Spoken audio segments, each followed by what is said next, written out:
Let's talk about Arsenal. Now, Arsenal would have watched City this morning give up a 1-goal lead and really struggle at times against Newcastle away. And I've said it numerous times, right? Newcastle is a very, very tough place to go, no matter what. St. James's Park, all those Newcastle fans screaming in your ear. The physicality in which Newcastle possess, even without Alexander Isak today, right? When you got Gordon and Harvey Barnes up front, and Jacob Murphy, and you got in midfield Joe Ellington and Bruno Guimaraes and Tonali, that's exceptional physicality, that's exceptional pace. And I really think Manchester City, especially a team missing now Rodri for the rest of the season, I think you really witnessed today, that was a prime example of what they're going to miss from Rodri. You're going to miss that big body in midfield, and you're going to miss that guy that is almost like the leader of that defense. I know he's not a defender, but he's the one that leads the press. He's the one that basically organizes the defense behind him. He is the heartbeat of that Manchester City team. And they're going to miss him throughout the season. But in games like today, and particularly in games in Europe, they're really going to miss him in particular. And you look at a game like Tonali, Bruno, and Joe Ellington. Oh man, when you don't have Rodri in there, that's already tough with Rodri. Without him, boy, I think they struggled without him today. But then you also look at Manchester City without De Bruyne, without Foden, and without Rodri. That's 3 of their 4 best players right there out. And we can talk about coaching all we want, but at the end of the day, talent will always be the difference maker in football. And when you're missing 3 of your 4 best players, boy, De Bruyne has to come back soon. Has to. But let's not talk about City, right? For me, City, it's a tough game. It's without Rodri. It's without De Bruyne. It's without Foden. Those results kind of happen. Arsenal would have looked at that game today and said, okay, we have an opportunity at our hands. We just got to draw against them. Big result. We're playing Leicester, who look like one of the league's whipping boys this year, at home.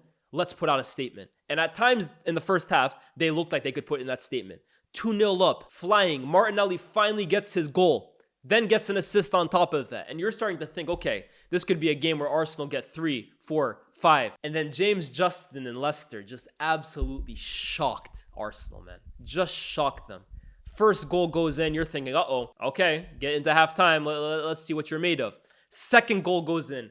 A la Benjamin Pavard against Argentina. Incredible volley across his body, off the post and in.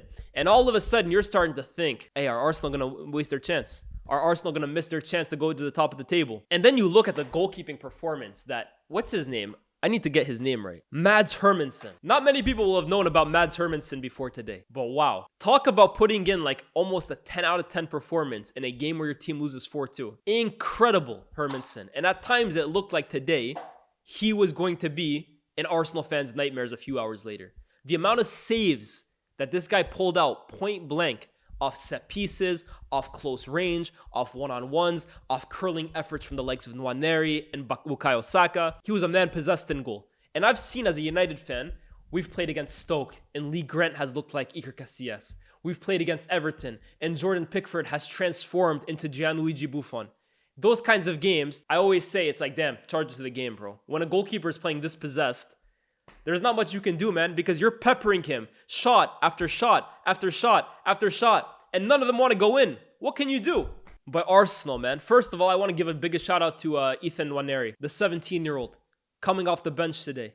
And he's had a few cameos in the last few weeks where I think he's shown real quality. Against Spurs, real quality, showed how talented the kid is. At Bolton on the weekend, against Bolton at home on the weekend, or in midweek, in the cup. Again, showed that he's not your average 17-year-old. This guy has star quality. And I thought his cameo as well today looked really, really, really good. I understand there's always a hesitancy to kind of throw these kids in the deep end. I get it. But like I always say about Yamal, there's 17-year-olds and then there's 17-year-olds. Nwaneri is not one of the bottle, man. This is a special, special teenager. This kid has unbelievable talent. And I genuinely believe he is able and ready to contribute heavy first team minutes for Arsenal this season. Every time this guy features in a game, he does not look out of his depth. And I think specifically, especially in these weeks that Odegaard is going to miss for Arsenal, where that much of a creative burden is already missing, Nwaneri is ready. Give him his chance. I truly believe this kid is ready to take it, man. I thought his cameo today was excellent for a kid of that age. And then, right, Arsenal on these set pieces, man. It's cash money. It's cash money, bro. These set pieces are like layups. They're like penalties. I'm not going to call them what Cam called them because that's suspect for me. But these corners are incredible. I can't remember many teams in my life that I've seen that are as potent off set pieces as this Arsenal team. And quite simply, it's not due to like any crazy tactics. It's not rocket science. It's not advanced mathematics. Just create some chaos in the penalty box.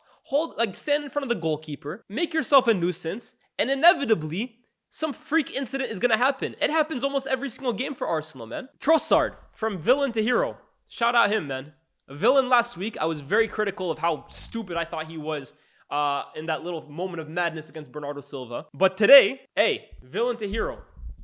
I know it's not going to go down as his goal. It's an Ndidi own goal, technically. But I think he deserves massive credit. And then at the end as well, too. Gabriel Jesus, one-on-one, falls into the feet of Kai Havertz. He looked offside at the very start. But I think Arsenal deserve a lot of credit, right? Because this was a game that could have very easily gone ugly. And at one point, it looked like it was going to. And I'm not going to say this is a champion's performance because they're not champions yet. There's a long season ahead. But if Arsenal, after 38 games, are going to be crowned champions for the first time in over 20 years, these are the performances and these are the results and these are the not comebacks, right? Because they were never behind in this game. But these are like the last minute goals that changed the course of your season that you're going to look back at and say, wow, that might have won them the title. If Arsenal are to end up winning this Premier League, these are the kinds of performances. Manchester City do not drop points every single week.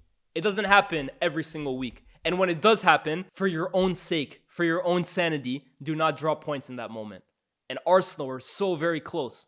But this is what teams that want to win championships, that want to win Premier League titles, manage to do. Till the death they claw for it. Till the death they fight for it. And that's exactly what Arsenal did, man. There was a moment as well at the end of that game where Jamie Vardy kind of goes through. He's not through on goal, right? But it's one of those incidents where I'm sure, A, he's 37, right?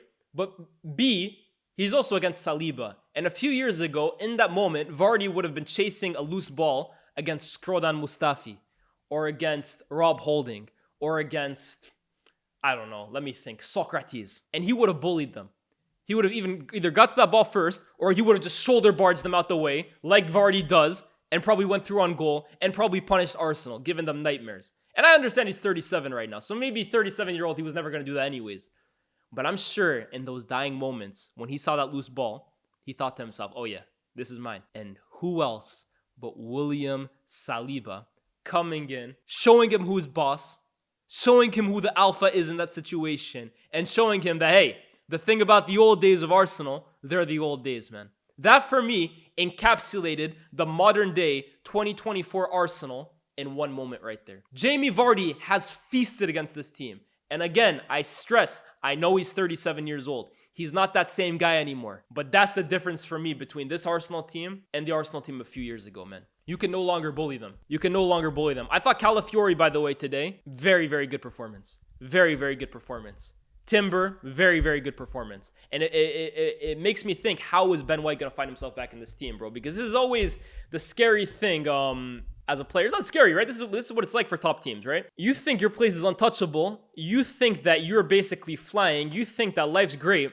But the minute you go down of an injury or the minute you get suspended, hey, bro, you better hope that your replacement doesn't come in and play brilliant. Because right now, the performances that Timber and Calafiori have put in the last few weeks, boy, Ben White might have to wait his turn.